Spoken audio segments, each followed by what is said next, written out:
Hello, everybody, and welcome to What's Up with Mo with Pete and Joe. This is our bi-weekly now discussion about. Oh, sure. We'll call it whatever you want. Or when we have That's right. time from the This is kids our and life. discussion on Missouri politics and the future of the Show Me State. I am Joe Zahn, your second favorite co-host from your third favorite podcast about Missouri politics, and I'm here with Pete. I'm Pete, Peter Meredith, former state rep, current dad, lawyer, singer, and guy that talks about politics with Joe. We got a We lot got to a lot talk to about talk today, about. Joe. We're going to try to go as quickly as we can. We are going to start with some big national news, but I promise we will get to the big board behind me, and we'll talk very specifically. Yeah, The we'll big talk board. very specifically about our Our very high-tech high-tech board. board.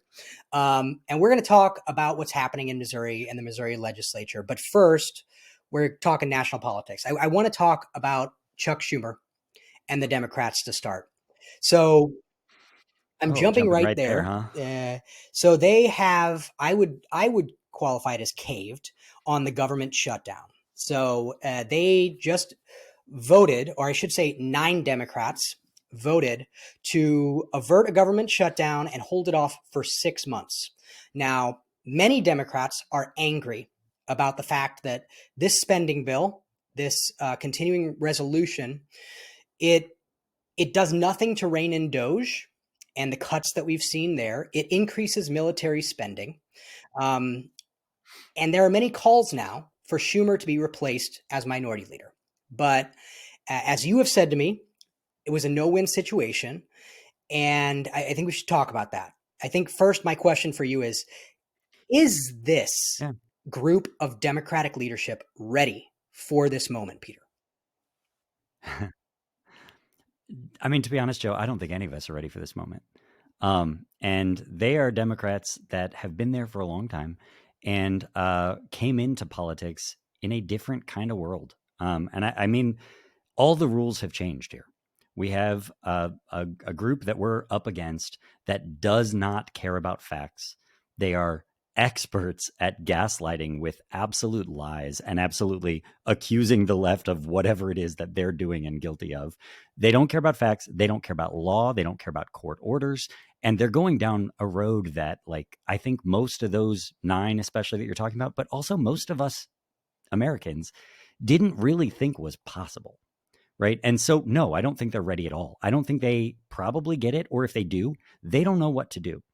And that's where, in a situation like this, I really do think it's a lose-lose situation, right? Because they're negotiating with terrorists, right? They're negotiating with people that just want to destroy the government structures and systems and programs and all of the things that the budget is for, right? They want to tear it down. That's what they're actively doing. And so they're going, all right, force us into a shutdown, and then we'll blame the Democrats for the shutdown, which of course is absurd because, the Democrats are still a minority in all of it. But they actually want a shutdown. Like, if we give them a shutdown, that's actually an even bigger win for them than their terrible budget is. And so it is a lose-lose situation. Now, for me, I'm with you. I would vote. I would vote to let the shutdown happen. I'm not helping them with any of this awfulness, and they need to own it. But I understand also, especially for these guys that came in kind of a different world, and they're trying to preserve whatever's left of it. They're going, we give them a shutdown, and then Trump and Doge can actually do even more of the things that they've been doing, more of the cuts, because a shutdown gives the president the authority to do a lot of the things, the cuts and the firings that the courts have thus far told them they can't do. And so Schumer and the others are going, well, if we want the courts to continue to be able to stop them, which is right now our only effective tool of fighting back, we have to keep the government operational. Because if the government becomes not operational, well, then they just go ahead and do all the things we've been trying to fight anyway. And so I do think it's a lose-lose. I get why they made the choice they made. I don't think it's the right choice, but I think we're all getting distracted by focusing too much on whether the Dems are fighting back correctly. Like, I say this, and I've said this a lot. When Hitler took over, right? You don't look back at history and go, oh man, that horrible opposition party, how dare they be so weak and let that happen? No, you go, oh my God, Hitler, Nazis, they are at fault. They lied, cheated, and steal their way to power. with hate and horrible policies. And the people fighting back, I'm grateful they're doing the best they can. Would I like them to sometimes do it better and differently? Yeah, and I'm going to encourage that. But I'm not going to focus my hate on them when they are imperfect, because guess what? They're going to be imperfect. They're fighting a Goliath that is a nightmare to fight, where it is hard to Yeah, see but any I path toward think winning. what I would say is that we've said it before. It's a yes and. I mean, yes, it's true. The bad guys, the worst party, are the ones who are doing the bad stuff. But you have to have an effective resistance party if you have any opportunity or chance to stop it. And here's my problem.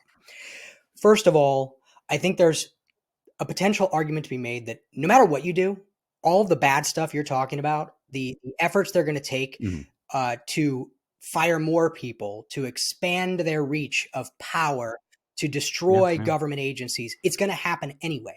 So, do we speed run it? It's Do we looking that get to way. it faster so that people maybe start seeing the actual impacts sooner rather than later? Because we've already talked about many of these impacts are going to be delayed. Or do we Oh, yeah. slow it as much as we can because we want to avert as much pain for people as we can. I understand that argument, but Well, and I will say they also are probably looking at not just averting the pain, but holding off long enough that we can get to another election and then maybe actually have an opposition party with some degree of check maybe available to them. maybe Now, again, that's believing we're going to have proper elections, that we have the ability to sway things back. But and we can all question whether that's coming. And I agree with you ultimately. Like, don't work with them. You can't negotiate with terrorists. Just say yeah. no. The other But I also get it. the other issue I have with it though is that you've used the word several times. It's a negotiation, and what the lesson that I think was learned out of this negotiation is that the Democrats have no walkaway point. And that's a bad lesson for Republicans to learn. Right. They've Right. already, Because the Democrats want government to exist and Republicans yes, don't. I I mean, get it. But my point is that Republicans yeah. already refused to negotiate with Democrats on this continuing resolution Yeah. as Yeah. it was, right? And they Yeah. have no incentive to negotiate in the future, regardless of what we say about what Chuck Schumer Yeah. says about uh, favorability ratings or whatever. They know that Right. Democrats won't shut down the government. That's the lesson that was learned out of this. So why would they bother negotiating? And if you aren't willing to Right. stand and say we have a walkaway point, then that side of you're giving Oh, away the agreed. leverage. Yeah. And um, I yeah, totally agree. I totally agree. I just think that it's still a lose-lose situation. And the reality is I'm just not willing to be like those damn Democrats. I mean, a majority of Democrats actually agreed with us and did vote for the vote yeah. to go ahead and stop it and kill it and let the shutdown happen, right? A large majority of them did. So we can't be like, well, those Democrats are the problem. Okay, 9 Democrats out of the group disagreed. Well, unfortunately, Democrats don't fall in lockstep. They just, that's not how we work, Sure. right? We're not a fascist party that believes you have to be loyal to whatever your leader says, right? And as a result, we're often not going to have a unified resistance with a plan that everybody agrees on. And that's extra true. I can tell you, after being in a super minority in the House for 8 years, it is really hard to keep a group that is in a super minority or in a position of weakness like that collectively together, even though we all know we are stronger unified. I mean, that's how collective bargaining works, right? At the same time, because we only have scraps to give from our leadership or from whatever else, and Republicans have all the leverage, they're able to pick people off with little promises of, well, I can give your district this little thing, or worse, I can give you personally this little thing, and that's better than you're going to get if you just vote in lockstep. Well, when you got no options, and it's either you stay in lockstep but you get nothing, or you betray your party, arguably, or your values, arguably, but you get something for it, you're going to lose some people as a result. And it's not necessarily a shot at their character or anything like that. It's them trying to get something out of a I hear position you, of weakness. but at the end of the day, we are in the position that we're in, and we have to figure it out. We have to figure it out. And the position that we're in is that more of the sacred cows, as they're called, more of the storied and largely popular institutions are going to be attacked. Let's talk about Social Security, right? Yeah. So, Social Yeah. Security, we've already seen that Trump and Elon Musk and the Republicans are claiming there's massive fraud in Social Security. That has been Right. debunked um, repeatedly. Repeatedly, yes. And they keep doing it anyway. They keep saying it anyway. They keep citing the same facts that have been widely And debunked I by would make anybody a paying very attention. simple argument, which is if there is so much fraud, why has nobody been arrested? If there are millions of people who are illegally collecting Social Security, as they Yeah. say, who are claiming to be 120 years old, why are millions of people not being arrested? It's a very easy crime to Great prove. question. But Yeah. it's because they're going to use that and public opinion to continue to attack. They're Yeah. already doing it. They now have used this as justification to say that new and many existing folks on Social Security are going to have to go in person to verify their identity. That means they're going to have to travel to a Social Security office in their state in person. These are And have the documentation they need to verify it, and have the government, who are the only people that can give them that that yeah, verification. If they want to have people that they don't want to verify, I mean, we've seen this with Medicaid rolls and things like that in Missouri, where people get denied Medicaid yep. 5 times in a row. They go on for months and months and months without health care, even though they qualify, because bureaucratic loopholes get in the way, and they end up on wait list, or on the phone for hours waiting for even an answer when they actually do qualify. And you have thousands, or we had 100,000 kids kicked off Medicaid wrongly 3 years ago. 100,000 kids wrongly kicked off Medicaid because of this kind of paperwork issue, like having to prove their documentation. And they do that and they justify it by false Right. examples of fraud. Now, maybe in all of this, they end up finding one or two, There is fraud that per exists. hundred There's fraud that thousand. exists in Social But Security. if you're kicking off 10,000 kids for every one person that you find faked it, I mean, I guess they call that efficiency. I call Yes. it dysfunction. It's called gutting the program and denying lots and Yes. lots of people the care that they need, all over a tiny, like, compared to the kind of fraud that Elon Musk is pulling off of taxpayer dollars. I mean, not relatively my big People concern. get Let me caught say that. for fraud, for committing Social Security fraud. People go to jail Mhm, for it. Like mhm. it Yeah, and that's how you respond to it. You that's right. respond with And it consequences to happens. it. You can Yes, if you Google it, not by denying that's right. everybody If you Google it, else's. you can find it. I mean, there's probably hundreds of cases, right, of Social Security fraud in a year. But we're talking about they are affecting millions and millions of people. We're talking about Right. disabled, elderly people who can't come on, they can't travel. There's only 31 Social Security Administration offices in the entire state of Missouri.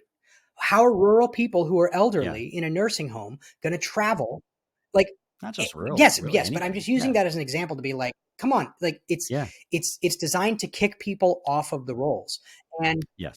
That's exactly what it's designed for. And to claim you're doing it by kicking that's people right. off because of fraud, so that it doesn't look like you're just being cruel and Yes, denying and people you their can benefits they tell need. that this is a Yeah. coordinated plan with a further goal because all the right wing subculture that I watch that you don't, um, Yeah, these no. folks No. have been discussing this and why Social Security should either go away or be Mhm. replaced. Um, and that's what was missing in the Bush era when they tried this last time. They didn't have this massive apparatus of a right wing Uh, media ecosystem to attack it with one voice. Um, what's funny is they had a pretty strong ecosystem of propaganda. It just wasn't the quite as internet worked evil, faster. honestly. And man, I never would have believed that then. Uh, but but yeah, this is also, it's insidious, and they've had lots and lots of practice, and they've gotten it Yes. in a much more targeted way, rather than just, like, having Fox News to spout the things you want. They have all the channels that target specific types of people, demographics and interests, and it's sophisticated And and not for nothing, horrifying. right? Even Fox News does have some journalistic integrity. They they can't do the same level of just straight up lying that the Lying. online influencers can. Okay. Not Maybe not quite, but only because there's a higher threat of a lawsuit like the Glenn Beck or was that Glenn Beck Alex Jones lawsuit right. or something like that because they're higher Sure. profile, Well, bigger also like audiences. they Yeah, got sued by, now the name is escaping me, but the folks that had the voting machines, and the machines. they Yeah, got the a voting machines. huge lawsuit over that. So like Yeah, there's some accountability for that right. for them. But with the smaller players with smaller audiences, if you've got 1,000 smaller players with small audiences, there's much lower risk for them of getting noticed when they're all spouting far more They out also don't have to there claim any lies. responsibility of being an actual journalist, right? They're just influencers. But I Right. think it would be valuable. Does Fox News still try to claim journalistic? And no, I don't think they don't claim Yeah, to be well, journalists anymore, do they? um, I guess it it does still still says say news in news. the name. I think what we should do though, just because there may be people that listen, I think there's a lot of people just generally in the world that don't fully understand Social Security, right? They know something comes Oh, out of their paycheck, and it goes to Social Security. They've heard that it's going to be bankrupt. They've heard that it's a Ponzi scheme. So I just wanted to do a little bit of a rant just on Social Security. Please do it. I love jump when you in rant, Joe. as you see fit. But let's talk about why Social Security was created, and let's talk about the trust fund. Yeah, So yeah. first, let's talk about the trust fund, because I think that's the thing that people constantly talk about. It was created in the 80s to help cover any deficit in the direct tax taken to pay for Social Security. So you pay and your employer pays directly to Social Security. The way it's designed is that people are working, pay for the people that are retired. Okay. But there is a shortfall between the money that's being taken from workers and to pay for the retirement. That's where the trust fund comes into play to fill in the gap. And And that shortfall is somewhat because of like the retiring well, boomers, right? yes and no. I mean, population numbers to some degree I would have an argue impact on that. that the if Social Security actually followed the money, right, our economy has gotten bigger, right? The actual money in the system has gotten larger. But Oh, the real fair. Yeah. reason is not just boomers, because we become, Because they've yes, tapped the slush fund for other but also purposes. we've Yes. become more productive as a society. Okay. So Yeah. there's more money in the system. There should be money to pay for Social Security. But the problem is that a massive amount of money in the system isn't getting taxed because it's all going to uber wealthy people. Um, Right. let me just get to that real quick, because I'll get to it. But before I talk Yes. about that, because I think yes, The that's one of the cap. ways we can fix it, right? Yes. Let's talk a little bit more about Yes. the actual trust fund. Okay. The Why it trust matters. fund is scheduled Okay. to run out in 2030. And what that means is not that Social Security goes bankrupt. It means that the direct tax that's taken would only fund about 80% of the current Social Security benefits. So 80% of what's paid out would still go out. 20% wouldn't be paid for because the trust fund would go away. It's not bankruptcy. I don't know if anybody's told you that it's No. No. bankruptcy. They are full of it. Okay.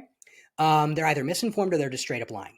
Because remember, this tax is paid by you and your employee. It's your employer.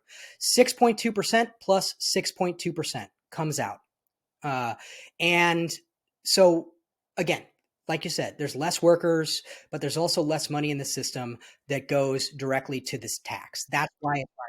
But because even from the growing GDP, when our GDP is eaten up more and more by the top 5% of earners, as opposed to everybody else, and they own more and more and more and more and more of a share of the You got it. annual incomes, that means Social Security is getting a lower and lower percent You got it. of the And that's GDP. the problem. That's why Yeah. we are where we are today with Social Security. Okay. There are a few different ways we can fix it. The first and easiest way is just cut benefits, right? Like I said, 80% is funded by the direct tax. So if you cut the benefits by 20%, yes, that would be awful. And that might be actually cutting the benefits. It could also be changing It the could. retirement That's what I age was going for to when say. you get it. There's Things like that have changing the been talked retirement about as age. well. That's Yeah. another one. There's deficit spending. We could just spend out of the budget Yeah. like we do for pretty much everything else, Like we do right? with Or we everything could cut other else. programs. Yes. Or lastly, we could simply raise taxes. Okay. And let's Yeah. just not forget, taxes basically are just us deciding we want to pay for something as a society. Okay. So, yes, there are less workers, but I yeah, like I that mean, description.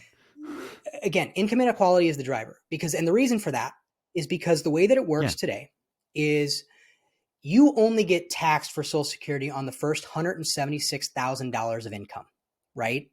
So, Right. an interesting way, and I wrote down a couple notes on this. An interesting math problem that I did, I think, is kind of illuminating. Right, the average American, based on average income, pays 6.2% of their entire income on Social Security, right? And their employer pays 6.2% on their entire income. So you pay 6.2%. You want to know what the richest Americans pay? Okay. Point zero zero zero You got it. one. The I don't know. top 0.1%, they make an average of $2.8 million a year. So they are only paying on the first $176,000. They pay And it's 6% of exactly. that. So they only pay Right. 0.3% of their income. Point And three. that's if they're making more than that, it's even less, right? Elon Musk, The definition of it a is the regressive definition tax. of a regressive Yeah. tax, right? So yeah, I mean, this is a government program. Let me just remind you that it's so successful. It keeps 23 million people out of poverty. Okay. 1 million children, by the way. It is our most successful anti poverty program in history to keep elderly folks out of poverty. And the richest among us don't pay the same percent of their income to go for it. They essentially only pay enough to pay out benefits to them that they're That's not right. going to even And need. I think we should think Yeah. about, because you also should think about tax, not just about what it directly impacts for you. Is there any Right. additional value to a super rich person to not live in a society where 23 million, well, I guess it would be 22 million Right. elderly people are in poverty? Is there a value to that? Like, is that worth an extra tax? Well, and that's not just for like the first thing that probably comes to people's mind is like civil unrest, right? If Mhm. you've got people starving, if you've got people living in poverty or on the streets, you're seeing crime go up. You're seeing all kinds of other things go up, but you're also seeing less consumers for the products that are probably keeping those millionaires Right. making more money, or the workers and employees that need to be well educated in order to work at the companies that are also making those billionaires more money.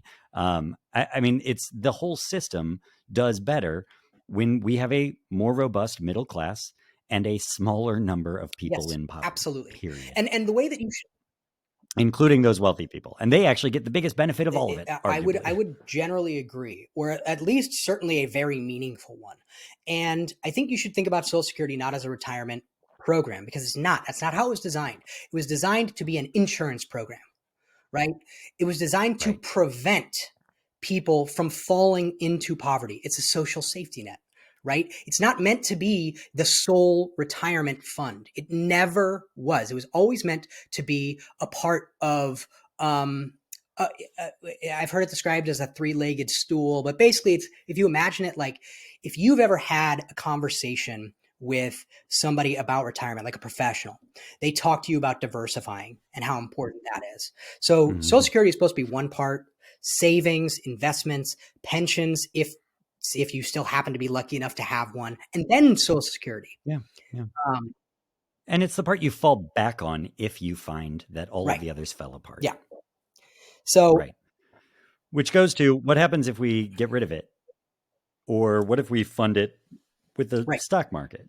Yes, You that's mentioned that that's to me the another other idea day that's or been earlier. floated by Republicans, that we should instead be investing the money from Social Security into the stock market. And what they generally like to say is that if we had done that, if we had invested the money in Social Security into the stock market, there never would have been a problem, because the average rate of return since 1970 at the stock market, correct, Average being is key. 11%. All right. Now, forget about the Yeah. fact that's, first of all, backward looking. And as any Yep. financial advisor will tell you, past performance is not an indicator of future return. Okay. Then you have to take into account the fact that's Not a exactly right. guarantee anyway. And then Yeah. you have to take into account the fact that what about what year you were retiring? If you happen to be retiring in the year 2008 and your entire portfolio, your entire Social Security was invested in the stock market, you would have been screwed. Okay. It's why Yep. when you talk to investment advisors, they talk to you about having a diversified portfolio, to go back to that. And oftentimes, Yeah. let me just finish this point. Oftentimes, what they talk about is they say, how much risk are you willing to accept? And the Yeah. most popular portfolio strategy is a moderate risk plan. And the way that that looks is that it's a 60-40 split. So even in your own personal private investment portfolio, what they will generally do is they will take 60% and they will invest it in the stock market, and they will take 40% and invest it in bonds. Now, this is a moderate risk, so it can go on all kinds of ends, right? Sure. Sure. But if you imagine, bonds are the safest possible investment. It's basically a guaranteed return. Unless the government falls apart, government bonds are the safest possible return. So you do that so that you have safety without giving up too much on potential performance for your portfolio. So Now, again, though, this is different, though, because it's not the money that just you have in Social Security that's going to come back to you. So if you retire in 2008, your fund is collapsed, because we're talking about the whole trust fund. The real situation is if the trust fund is tied to the stock market and you have a big crash of the market, well, all of the people who are depending on Social Security depend on it all the more because there was a very crash. good. And so they are falling on Yes. their safety net at this point and desperately relying on their safety net. And if that safety net was also funded by the same thing that just crashed, well, now the whole system is in trouble. And that's precisely why that's horrible Because policy. Social Security was designed to be an insurance program, not Yeah. a retirement fund like your 401k. Another key difference between your 401k and Social Security, by the way, is that you might, if you are really into your 401k, I mean, I pay quite a bit of attention, but you might notice that one of the things that happens with your 401k, because it's generally managed, is you pay fees for someone to manage it. And boy, Wall Street loves those sweet, sweet fees. And you know what Wall Street would love to do? They would love to get their hands on fees. Make a killing off all Social that Social Security money, Yeah, huh? because you know what happens Yeah. today? The entire Yeah. program, the entire Social Security program, I'm talking about not just the management of it, but also the payment systems and the tracking system. It costs about 0.5% of the entire budget for Social Security, Which is tiny which is compared to a tiny private compared to a fund. private fund. If you were to get the average directed investment account management, the charge, the fee for that sits between 1 and 2%. So just imagine 0.5% to 1 to 2%. Well, there are lots of people that make a good buck Yes. off that. And that doesn't even include the Now, administrative Joe, stuff, right? The payment stuff. So that would be extra on top of that. we could Yes, talk yes, yes. for days on this subject, and I would love to talk about how, if Social Security did have to change dramatically, to me, it would be going the other direction and adding a universal basic income element or something like that. That maybe is what we start talking about later. But I did want to point out, like, you talked about getting rid of that cap and actually just taxing people a flat percentage Sure. on all their income, right? So everybody pays that percentage of their income. I wonder how all those Republicans in Missouri that I hear talk about how they believe in a flat tax, how would they feel about that flat tax? I guarantee you they'd be like, no, no, no, no, no. Because the fact is they don't want a flat tax. They want a regressive tax. They want rich people You want to to know a pay really less, fun part about period. this? Okay. If you were to increase the tax on all income, everything above Oh, yeah. $176,000, you wouldn't even have to increase it to 6.2%. If you increased it to 4%, okay, just 4% instead of the 6.2. And that's, by the way, also not including the 6.2 from employers. You would eliminate the entire deficit just on 4%. Wow. So now imagine doing the math They don't and actually go to the saying deficit either. that if you increased the entire contribution for everything, you could decrease the contribution for people paying less than 176%, or so $176,000, and then just increase it to include everything above 176. And guess what? You could save people money, most people anyway, and fully fund Social Security. So I don't know. That's me. I think that's the best answer, but you know, Yeah, seems kind of obvious actually when seems you kind of put it that obvious. way. Um, so All right, let's what else talk we got, about, Joe?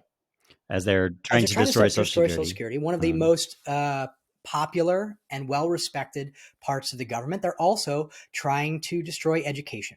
So the war on DEI and critical race theory has come to its inevitable conclusion. Trump signed an executive order to eliminate the Department of Education. Oh, yeah, I don't know. Maybe folks didn't realize, but this obviously was the plan all along. They've been talking about it, eroding the trust in public education so they can destroy it and replace it with, I don't know, something that they and their buddies control. And in this case, oh, the number of people I've heard say that, oh, they're not really going to do that. Don't worry, they're not. That's not a real thing. Don't worry. mhm, Trump said he's not yeah, going to.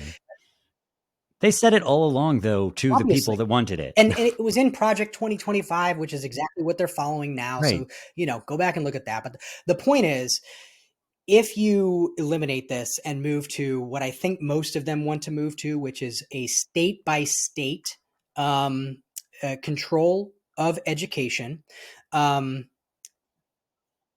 And maybe a and voucher maybe if they keep the vouchers, maybe funding. Yeah. private for Yeah. profit education, if If they they keep keep the the funding. funding, Yeah. what's going to happen is it's going to result in uneven outcomes that benefit the wealthy and disadvantage everybody else. Surprise, surprise. Um, so, but again, I want to take a step back because we're talking about huge, huge things that the government does. Let's talk about Yeah. let's One of the talk biggest about budget what the items. Department of Yeah. Education does. Okay, because I don't think a lot of people know. The Department of Education at the federal level, their main role is financial. So annually, they distribute billions in federal money to colleges and schools, and they manage the federal student loan portfolio. Um, if you close the Department of Education, what that would mean is redistributing those duties to either another agency or to the states. Um, or getting rid Or of them. getting rid The of them. other Yeah. thing that's very important that the Yep. education department does is they also play an important regulatory role in services for students. Basically, they say you have to educate low income and people with disabilities or homeless kids, as an example, and it also enforces civil rights as part of that. Aren't they getting rid of the civil rights departments of every Yeah, federal agency yeah. right now? He just fired the entirety of the civil rights agency or division of which department did I see this week?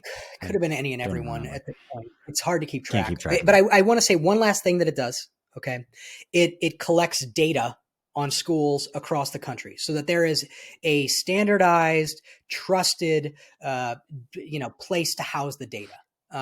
It makes up 14% of public school budgets on average. Some states it's more, some states it's less. It provides funds for school lunch programs, so kids are fed. Um, Mm-hmm. and lastly, it manages the loans for 40 million Americans. Provide Yeah, and they've already said that they're going to move that to what department? I heard an announcement that they're moving that to uh, Treasury. That the makes sense. Treasury. That makes sense. Um, Yeah, yeah, I think I hit everything that it does. yeah. Um, I mean, it's a big department. They do a lot of important stuff. Now, I will say, there's been a growing distrust that has brewed with the Department of Education, and it occurs to me that kind of started, in my memory at least, a lot of that animosity started with No Child Left mhm. Behind. There were people really unhappy with those federal testing standards and got really upset with the Department of Education. It's interesting to me that came from a Republican administration, the W years, uh, that was also a let's deregulate and try and reduce bureaucracy and all of that entity. And we say this a lot, right? We've talked about this a lot on here, but Republicans seem like for the last 30 years, they have just constantly had this strategy of let's take over government because government's bad. Then let's make the things that we do in government worse. And then we will use that to justify our campaigns to run for the government because the government's bad. And rinse and repeat until the argument is well, then we should just get rid of it entirely. And now we're at the, so we should Right. just get rid of it Right. entirely because we have intentionally run it into the ground in all of these different ways, or made it so hard for people to navigate, or for teachers in this case to navigate, that now we have enough support to just say, well, let's get rid of it entirely, when they could have just tried to Sure. run it well all along, uh, and seen the value that it's had for the last many decades, that led to, again, one of the better educated and stronger economies But in the I world. think we should really Um, make sure that people understand, right? As it pertains to K through 12 education in this country, the Department of Education operates more like a bank, right? They allocate funds. hmm, They do not dictate curriculum. So if you're mad about critical race theory or DEI, diversity, equity, and inclusion in schools in your state, that's not the federal government's issue. It's your no, it's your local school local board. school board. Like you're, and that's where those fights are now happening like crazy. And don't get me wrong, they're a mess too, those Sure, of fights course. all over the state. But still, that has nothing Right. to do with the Department of Education. But they talk about taking it back to the states, which again, where much of it No, already no. is. Uh, Just is going to mean less diversity and yes, more well, that's inequity, exactly right. really, because Because that is their we should goal, talk about what I've regardless. heard a lot of people say is that, hey, man, we've been without a Department of Education before, so let's talk about that, right?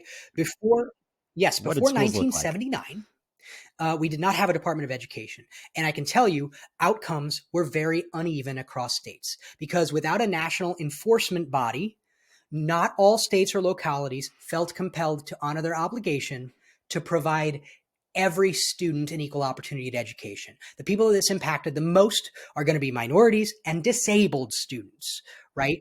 And Yep. Yep. yeah, I mean that's the way it is. The majority of Americans, the average student's life probably would go on unchanged. And before the Department of Education, schools probably for the average kid look Right. similar, but for the minority folks, uh, homeless kids, right, disabled kids, special needs kids, their education was very different before the Department of Education. Oh, yeah.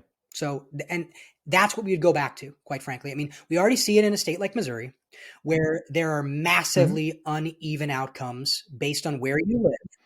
Well, because Missouri has the lowest state Yes, funding of for schools of any state in the country. I think technically that's 49th, exactly but right. right at the bottom.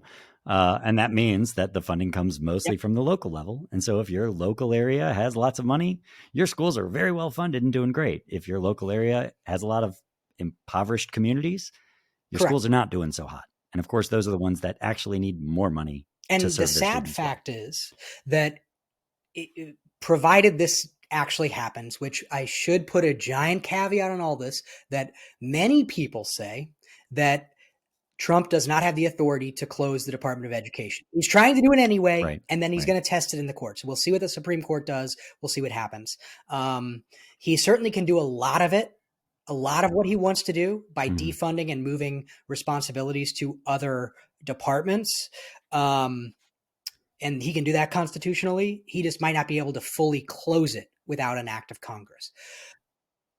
Yeah, well, and let's be clear, if he's still got Republican control of Congress, they're ultimately going to do it if and when they get the chance anyway, if he says to, because thus far, that's how literally Right. everything has gone. They will back whatever he Yeah. says needs to happen. Yep. And Even if a year ago the same exact people said, no, no, we would oppose that. Now Trump says it. Oh, yeah, yep. we've always supported And the that. other thing that we should remember is that we Yeah. talked a lot about uneven outcomes. And the sad fact is that probably a lot of blue states are going to continue to fund at the appropriate levels their public schools, because they're not afraid to potentially raise taxes or do whatever they have to do that. But for Right. states like Missouri, Well, and honestly, they're already the ones taking a lower share correct. of the federal dollars for Yes. their to fund their schools than the Yes, red it's why states if like you look Missouri. at the map Yeah. that shows, I said I think 14% is the average, right? But that's an average. So there's a lot of blue states on the West Coast, as an example, where that number is significantly lower, and then states like Alabama, where I think it's like 18 or 19% of their budget. So, Yeah.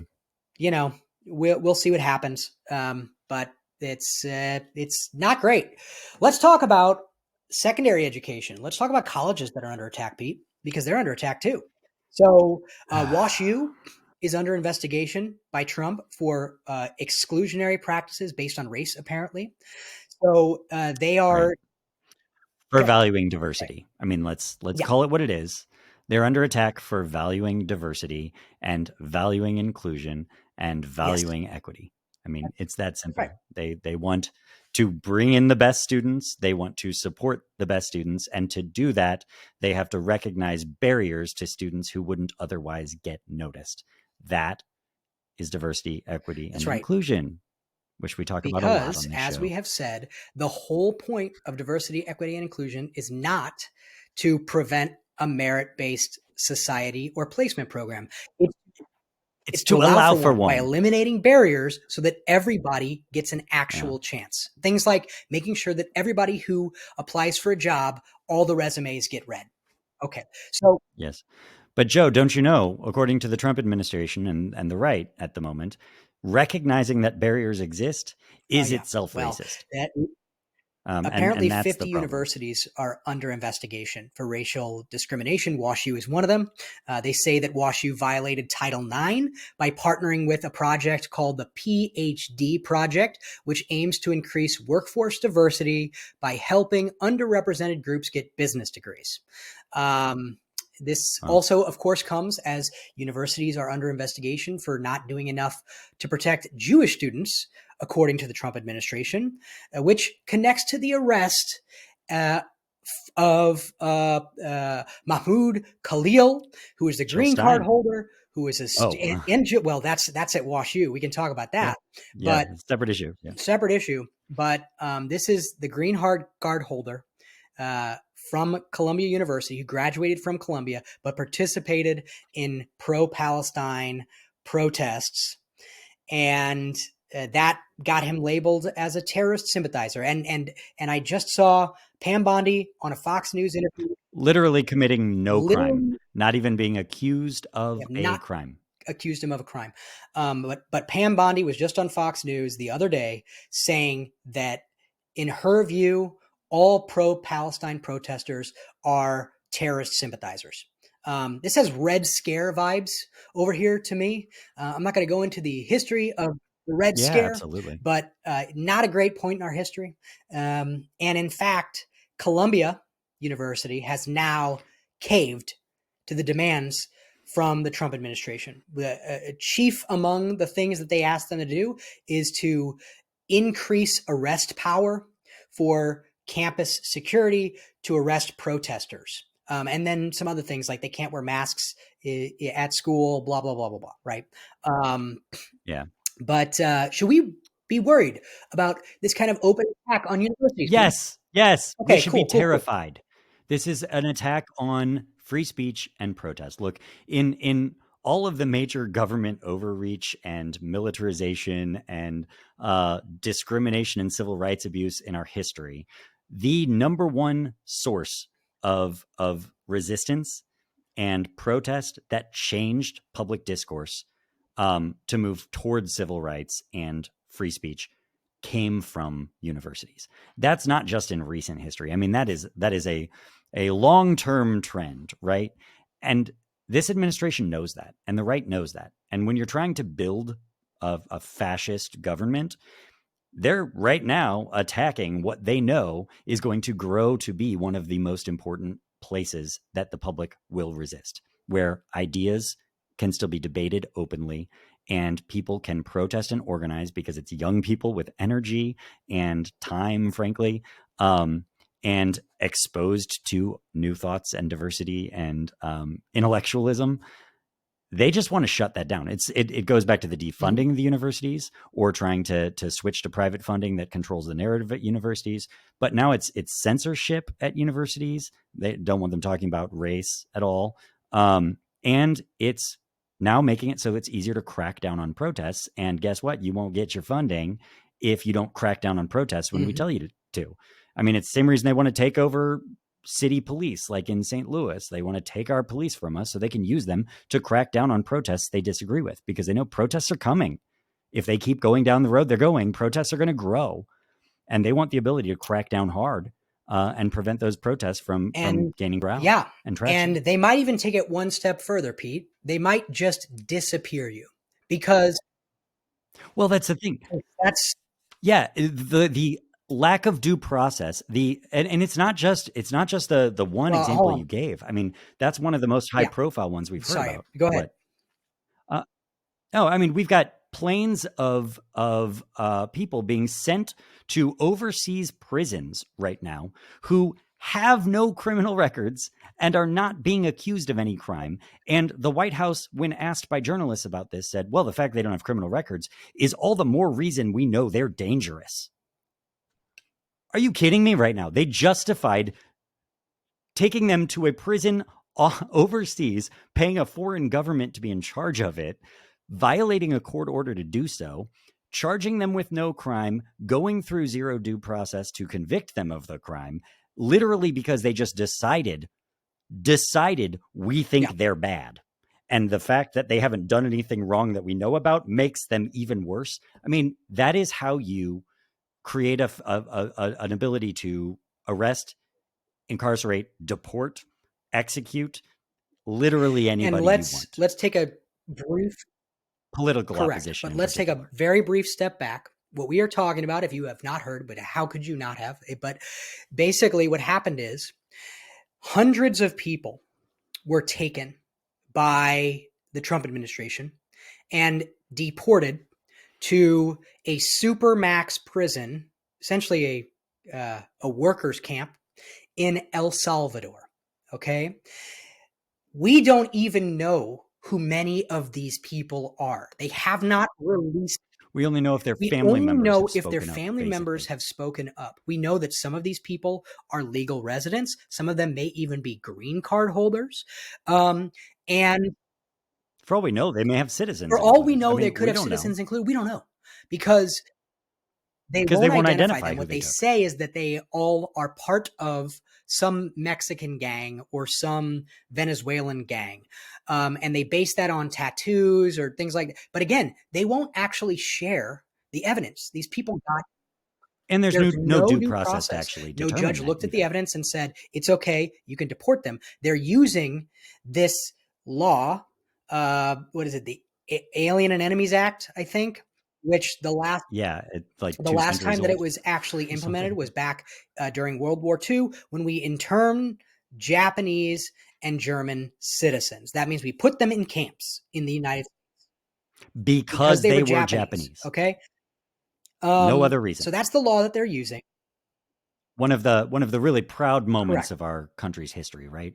Yeah, right. They're proud of the Trail of Tears, and now they're proud of the internment of Japanese, or because they want to be able to just incarcerate anybody they claim is Or bad, or that now, they don't like, or that they disagree with, or or that's a now these protester. people that I guess they're saying are mostly Venezuelan or folks from El Salvador that have been deported. But again, we don't know. They It sounds a lot like rounding up the Jewish people and putting them in camps because you've decided they're enemies of the state by purely it's not because they are completely Jewish. dissimilar. Um, In fact, we and with no yes. oversight, no courts, And now no due stories are process. coming out, Yeah. right? Like we know, I just heard a story about a guy who basically traveled to the US under asylum because he was gay and he was worried about persecution in his home country. He was we also heard about a former like soccer player who teaches youth soccer. He had a tattoo for Real Madrid, which is a Premier League soccer team Soccer that team, they football claimed team. that Mhm. tattoo was from the gangs that they're citing, and these are the people that have been sent to this camp. This is like a notorious supermax camp prison Yeah. in. It, listen, if you have not, I just read an article from Time Magazine about the actual prison and the conditions there, Conditions and it is and it treatment. is Yeah. rough. It is bad stuff, folks. So, and this is happening. People just disappear. And again, it's happening to people. We don't even know who all it's happening to. And I read a story of this woman that was held in a camp by the Canada border. She was Canadian and she was here. And uh, some people decided from immigration or whoever decided to stop her. They were upset with how she had gotten her card through the like what she had done, like bureaucratic mistakes, basically, literally just bureaucratic stuff. And they told her, you haven't done anything wrong, but then intercepted her rather than letting her go back home to Canada. They intercepted her and actually put her in a prison with all these other women that were going through the same thing that she met. And none of them knew why they were arrested, treated terribly for weeks, not able to communicate with their lawyers and others. I mean, it was crazy stuff. And this is how it starts. I mean, right now we're just seeing it with, well, the ones we're hearing about are immigrants, okay, or people that are not citizens. That, first of all, doesn't But mean there by aren't the any way, citizens many of it's these happening people are to. legal residents. We also just heard about a German guy Right, who is a right. legal resident who was taken by ICE, stripped down, basically hosed down and held. It like this is But this starts with them going for groups that they consider to be enough of a minority that the general public won't all go up in arms about it yet, and then it just gets expanded. We've already seen it expanding, expanding, expanding. Who they're grabbing, what they're willing to do, and what due process they're willing to completely ignore.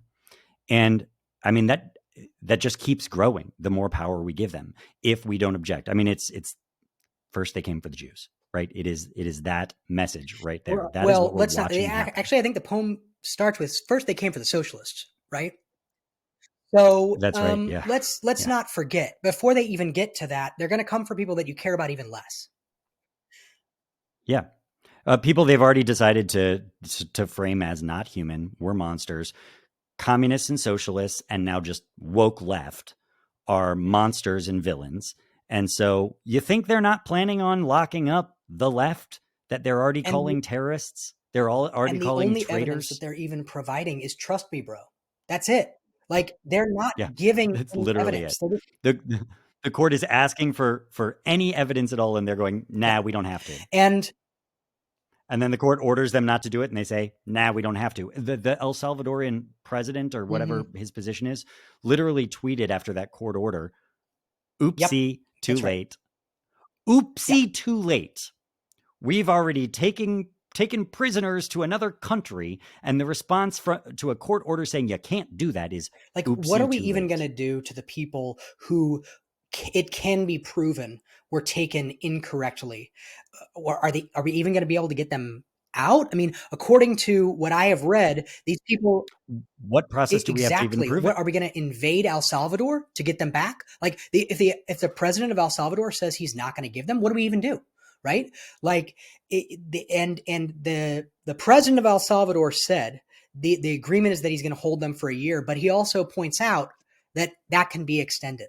So, are these people just going to be held Mhm. forever? Like, this With no due process. Again, all zero due because process. they have been labeled as part of a Mexican gang or a Venezuelan gang, which the current administration has designated as a terrorist organization now.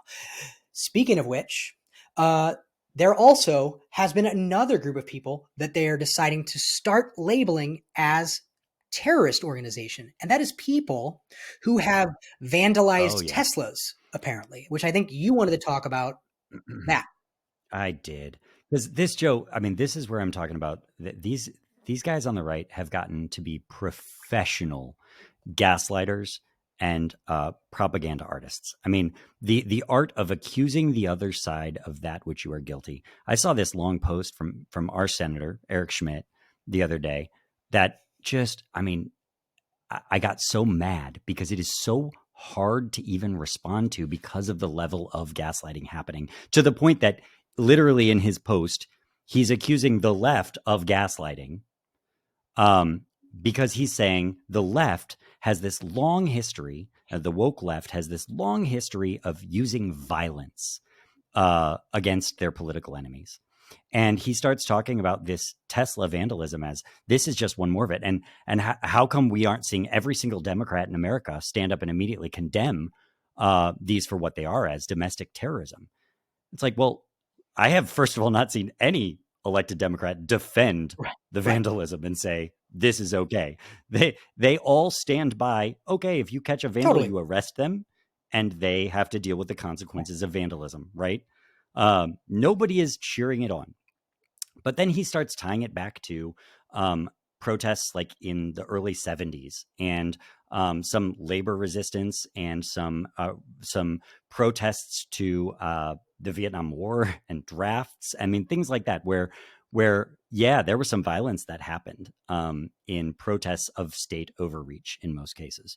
Um, but again, even in those cases, you didn't have elected political leaders cheering it on or saying we need to make these people immune from prosecution. If they hurt somebody, if they commit a crime, they commit a crime, right? But on the right, what we have right now is they're literally Right. pardoning all the criminals if the criminals agree with them. People that violently stormed the Capitol wanting to lynch political leaders they disagreed with, even Republicans, even the vice president, uh, and they're calling them heroes now. We've got Bob Onder. I think you sent me a screenshot of a Bob Onder tweet about how they deserve reparations, and he's got a picture of a violent overthrow. I think that's from the French Mm-hmm. Revolution. Is that? Yep. I don't know what that picture was. But the point being, they're putting them up on a pedestal. It's like they did with Kyle Rittenhouse. You know, kills somebody, but he agrees with them politically. And it was a protester on the left he killed. So that makes him a Yep. hero to them. That is the difference here. And that's why, like, the gaslighting is obvious. They are accusing us of using violence for our cause. If any random people commit a violent act or even vandalism, and then completely ignore any violence existing on their side. I mean, you can look at the Oklahoma City bombing or any number of bombings from far right people that have also historically happened. You can look at lynch mobs and other groups that have gotten extremely violent, or the Tulsa massacres. If you want to look further back in history, the fight from the right against civil rights has been bloody and violent throughout our history. And for him to be trying to say, no, it's the left, it's the people that are fighting for civil rights that are the violent ones, and they're just gaslighting us, is so unbelievably infuriating. And unfortunately, it's also really effective, because they're laying the groundwork right now for this narrative that, look, the left is getting more violent. They're vandalizing Teslas. These are domestic terrorists. They want to plant the seeds so that when eventually a protest gets more out of hand than that, or they concoct a scenario where a protest gets more out of hand than that, they can use that to crack down on anyone from the left as part of a terrorist Yeah. organization and start I rounding truly us up. think this is why this is a warning. I mean, we talked at the top of the show about Democrats being ready for this moment, but also Democrat activists and protest leaders also need to be ready for this moment. Because here's what you need to think about. Here's the way I think about it anyway. It's very clear that Trump and many of these folks in this current group of right-wing leaders, they do projecting. They claim that the other side is doing something, right? If you want to know what they're going to do next, it's that. If they say the other side is doing something, as soon as they start accusing us of something, know that's what know they're going that to that do, is what because they are trying the to expand on. psychology goes that they're like, well, the other side is doing this. They've convinced themselves of that. So now they can justify any action to respond because the other side is doing it. So, and they can nullify our pointing out what they're doing, because to the moderate people in the middle, the people that think of themselves as moderates, they just start hearing both sides accusing each other of the same things. And a lot of them just tune it all out, and they're like, oh, they're all just being hyperbolic. And I bring this up to remind you that we just talked about the need for reparations for January 6th, people, that a U.S. Congress member, Bob Onder, said. And the reason for that is because their claim is that folks on the left hid people in the January 6th protest and did all the bad stuff so that people on the right would get arrested. Of which there is zero evidence. evidence. But remember, they claim the other side did it. so that they have justification to do it. So you're going to have to be really smart. If you're, Not just justification to do it, but so that when they do it and we point it out, we sound just right. as crazy as But and they this sound. is my putting on my conspiracy hat, but you're going to have to be really, really disciplined when you are planning protests in the future, because I mean, But again, back to Democrats and the left are not like discipline and falling in line is not how we operate. We're grassroots organization of people that are going to get up and try their best. And if it is going to be really, really, really difficult for anyone to prevent I don't know what that to tell you. scenario from happening. We're going to have to find it inside of us, or I don't know. Be ready to fight the narrative. I mean, Well, yeah, I think at this point, now that we've gotten ourselves nice and worked up, we should talk about Missouri. We should talk directly about Missouri. Let's get to yeah. the big board. Let's talk about Wait, okay. Can we take a yeah. five Let's minute take a break? 5 minute break. Okay. All right. Let's take a 5 minute break and then we'll come Okay, back to cool. Missouri.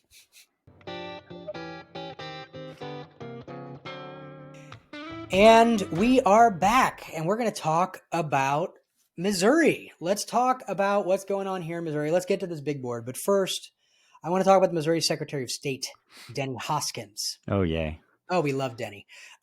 He has paused funding for Overdrive, which is a software that is used by libraries at K through 12 schools for ebooks, audiobooks, magazines, etc. Hoskins says that it's based on allegations that minors have access to inappropriate material, Pete. Right. Now, forget about the fact that it's actually the libraries themselves that control content access, not the software provider. But it seems like they just want the software provider to remove any items that Denny Hoskins seems to think are inappropriate, is what it seems like to me. So anyway, the funding's on hold for now, and who knows if or when it will ever come back. Yeah. So this came up when I was still in the house a couple of years ago. And I talked about this like creepy dystopian thing happening of the like book bans happening, right?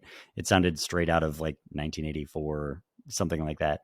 Um, and at the time, it was Jay Ashcroft that was Secretary of State, and he came out with these regulations on his own without any statutory authority to just start censoring libraries and creating like new complicated uh, penalties and criminal consequences for things that were gray, right? And so that would have created all kinds of chilling effects on speech that anything even questionable. And their goal was sort of the don't say gay stuff. They don't want anything about anything related to sexuality or race, right? Both issues.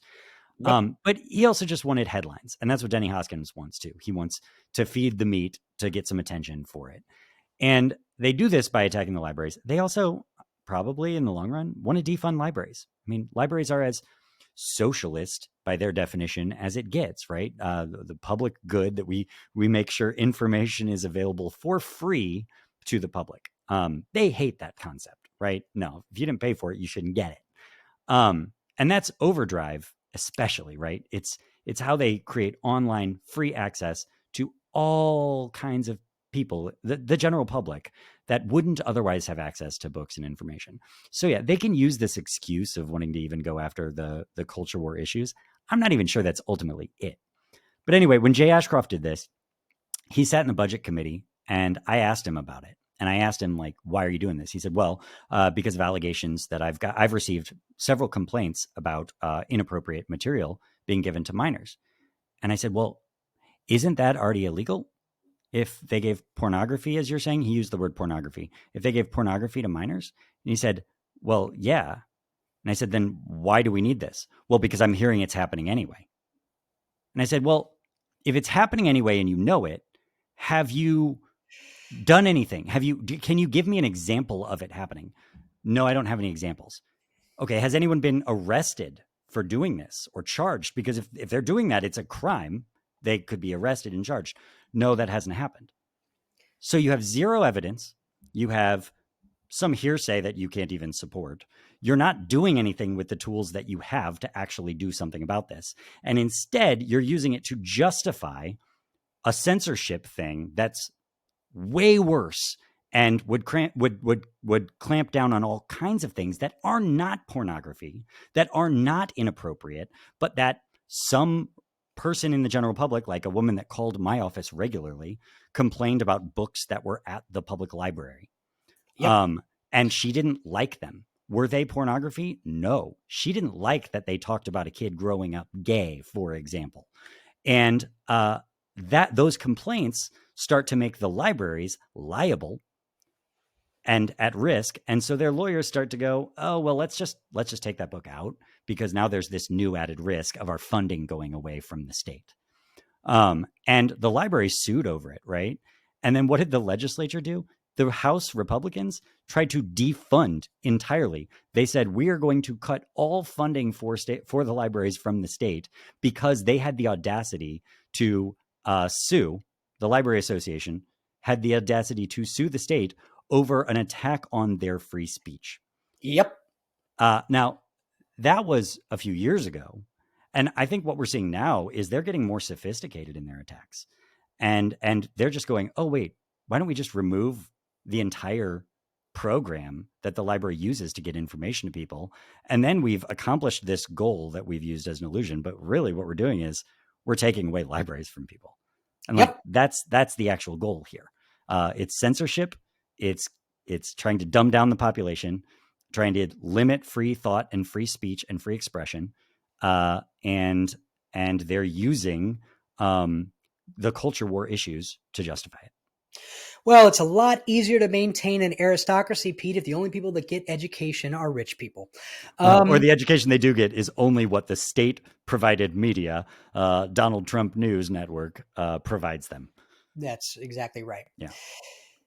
But let's get to the big board. Let's talk about the actual legislation that is currently on its way through the Missouri legislature, or is on its way to the governor to become law. I just want to point out first that this lovely board, I had massive help from my wife, who used the Cricut to create all these lovely things. And she wanted me to also point out that if you see, Peter, this lovely ribbon here that she's used as a divider, she wanted me to tell any crafters out there that she's been holding on to this ribbon. She didn't know what she was going to do with it, but she found something. So you hold on, crafters. Please have her tell my wife this as well, because my wife wants me to throw all the things away that are in her basement. And I'm always like, but the time might come that this is just the thing I need. So thank you. She found appreciate that. We'll find other projects too. Don't you wait. All right. So let's first talk about the ones that we talked about last time that now have officially passed. So first of all, police takeover. Yeah. That is HB 495. That is going to the governor. He is going to sign it. The St. Louis Police Department is going to move to being under state control. And we talked about this at length. I don't think we should go too deep into it, but I want people to know. If you go into it at all, I'm going to get on a rant that will take too long. This stuff is scary though, guys. Folks, this one scares me a lot. Yes. SB 4. Okay. SB 4, we talked about last week as well. This is the one that is going to raise your prices for utilities. You're going to be paying more. Yes. Period. End of story. It's going to start. For hypothetical future infrastructure. That's right. And it's passed. The governor has already said he's going to sign it. So. Yep. And two of his biggest donors in his campaign were the billionaire funded PAC that was for the police takeover and the utility companies. So let's be really clear about how these made it. First thing, the only things to pass prior to spring break. Look at that.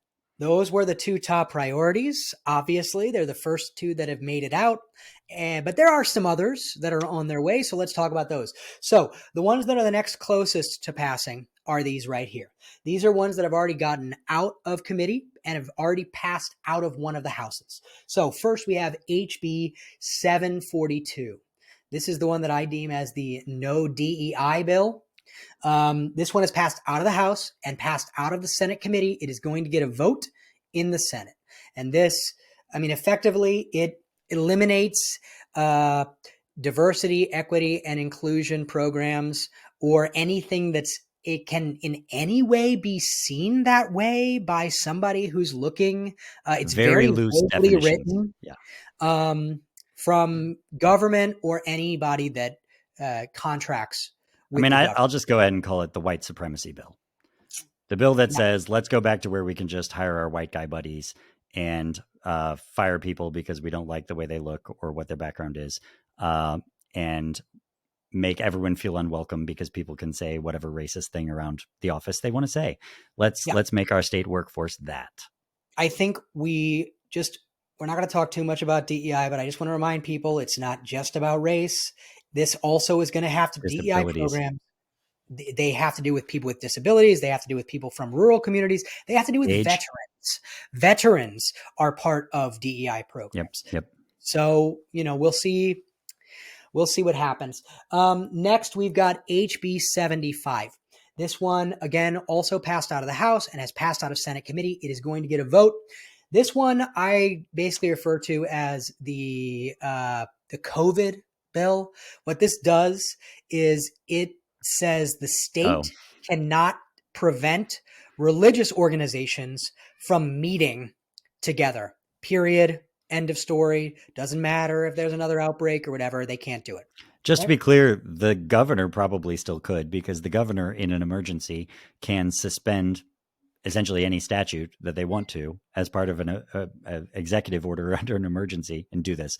This is about them still just trying to appeal to people who are mad about the response to COVID Yep. and take away the ability of local health organizations to have any authority. Okay. HB 594. This is no tax on capital gains. It is passed out of the House, out of Senate committee. It's going to get a vote. I would expect this one's going to pass.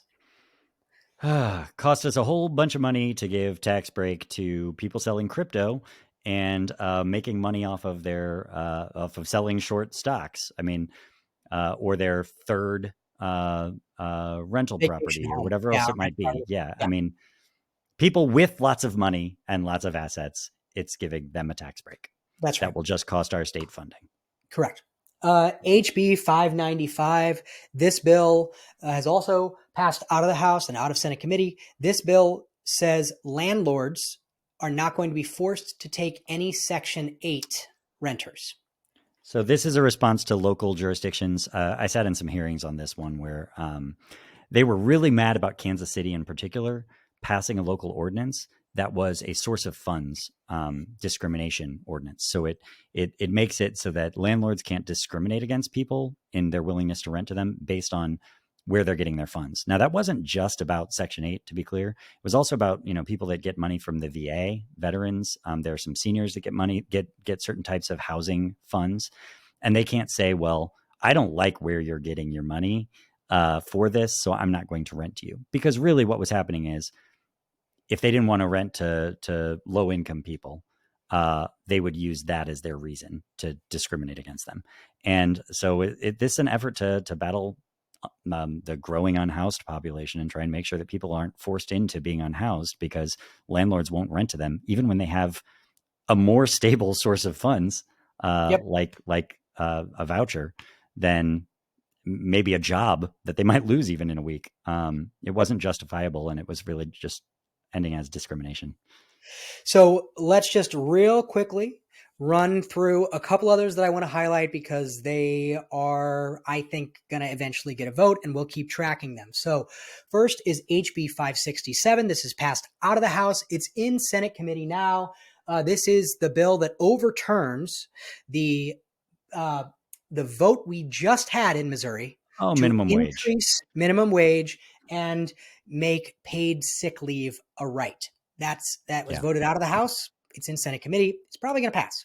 Yeah. Well, look. When I was in the House, we frequently would have debates on the minimum wage. In fact, my first year there, we had a whole bunch of them because St. Louis City had just passed the minimum wage increase. And in my first year, they passed the bill to preempt cities having a higher minimum wage. And of course, they get completely confused in their logic of, well, things are different in St. Louis than in rural communities, so we shouldn't have the same standard. And they'll make that case, and then we'll go, then why are you getting rid of the ability for cities to treat it differently? And they say, well, because really we just don't want cities to do it differently than what we say. No one should do it differently than what we say. We want to be able to pay as cheap labor as possible. But then as the debate progressed, it became very clear, and every single Republican on the floor became very open on the floor about the fact that they actually oppose any minimum wage existing. Yeah. They just don't think the government should be involved. If someone's willing to work for $1 an hour, well, then by golly, they should be allowed to. It's the workers' right. And just completely disregarding, a century of the labor movement and wanting to go back to the days of the robber barons where they can pay whatever they want and the government should stay out of it because that's a private contract. And look, the people of Missouri disagree. We consistently have had the public overwhelmingly vote to raise the minimum wage. The public believes in a minimum wage, and Republicans are actively going, yeah, but too bad. Yeah, We they don't. know better. Yeah. They know better. This one's going to get a vote. I Yep. expect it will. Just going to highlight two more. And then again, we'll track these as they go. But this one is HB 711. This one is going to allow 3% of students across the state to be able to transfer to a different school if they want, take their funding with them to that school if the school accepts them. And it will set up a public school choice fund to support that. So it's so weird to me that this is capped at 3% too. So it's like if you were the first in line, you get to go, but now if someone else wants to go too, they're not going to get to. But then also we're going to keep cutting the state funding for school transportation so that school districts don't have enough money to pay for transportation. But we're going to find new money at the state level to pay for transportation for kids to go further, to leave their district and go to a different district for school, because that is how hard they are trying to destabilize our public schools. Yep, that's exactly right. So we'll keep an eye on that one. And then I'm just going to highlight one more, which this one is actually in the House. This is passed out of the Senate. It is in a House committee now. This is SB 22. I like to refer to this one as the Secretary of State can lie on the initiative petition ballot. Pete, you want to talk us through that one real quick? I mean, I can. This one gets really complicated. I think your short description is actually a really good one. What they don't like is that for several of these initiative petitions that have gone through, or this is also about actually when the legislature passes something to go on the ballot, they keep consistently trying to put the most egregious language on the ballot. So they will have a bill that does one thing and they will put it in like the most egregious terms. They'll even lie about what's in it outright.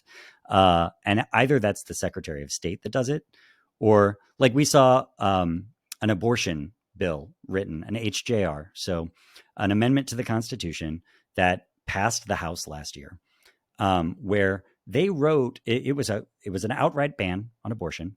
It matched the 2017 statute, right, that banned abortion, and they would put it in the Constitution. Their plan being for that to undo or prevent what Missourians just passed for the right to abortion. But it went way further than that, and it like criminalized any abortion, like even at the earliest stages, as soon as conception, right? Like all kinds of crazy stuff in this, like would maybe make some birth controls illegal as well. We pointed out all these problems. Sure. Okay. Aside from policy, they made their description of the amendment. Shall the Missouri Constitution be amended to encourage adoption and to provide tax credits for foster care? Now, it didn't do those things. It did have an amendment in it. It had a one sentence that they had added in it that said, we support foster care and allow tax credits. I mean, right. That already exists. Like we can already do tax credits for these things. So it changed nothing there. And then it said, shall the safety of mothers be guaranteed? Something like that. It didn't even mention that it was banning abortion, right? So what they were proposing here and ready to pass would put on the ballot language that tells the voters what you're voting for is, do you like adoption and foster and mothers? Care? Yeah. And mothers. And what the actual language of the amendment was, is we would constitutionally ban abortion in the most extreme way possible. Yep. And they didn't even mention it. Now, what's happened when they've done things like that is the courts have it's been challenged in court, and then the court writes new language that actually reflects what's in there. Now, I will say a lot of times they still err on the side closer to the deceptive language than I Sure. think is fair, right? But they're at least saying you can't just straight up lie, and they correct it. The same things happened with initiative petitions filed even by folks on the left side, where we put things in, we put language in that we think is fair and represents it, and then the Secretary of State in this case will write the language for what goes on the ballot. They get to write that for initiative petitions.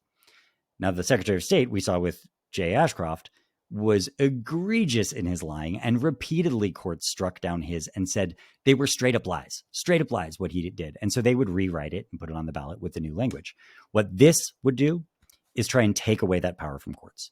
And it does it in a really complicated way. I don't want to talk through all the Yeah. details No, of no, how no. they do this because it gets really messy. But the point is, it would delay the process, just as Jay Ashcroft did repeatedly with the abortion initiative and several others.